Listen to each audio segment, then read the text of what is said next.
બળદગાડાની વાર્તા। એક ગામમાં એક ખેડૂત રહેતો હતો।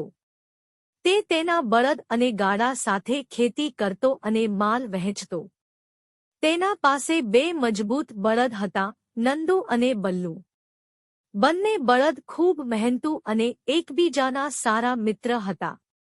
એકવાર એવું થયું કે ખેડૂતને એકલા જ દૂરના ગામે જવું પડ્યું। તે બળદોને ગાડા સાથે બાંધીને એક પહાડી રસ્તે નીકળી પડ્યો। રસ્તો મુશ્કેલ અને કાંકરી ભરેલો હતો। અચાનક ગાડાનું એક વ્હીલ ચિક્કરમાં ફસાઈ ગયું।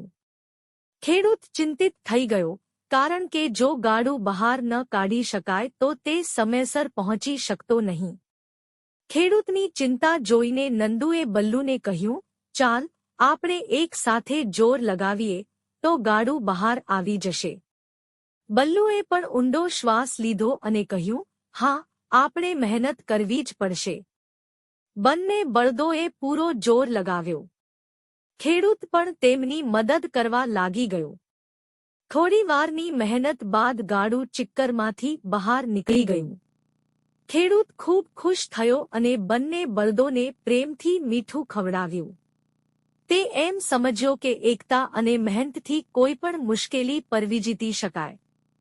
પાઠ: સંયોગ અને મહેનત સાથે કોઈ પણ મુશ્કેલ પરિસ્થિતિ પર વિજય મેળવી શકાય।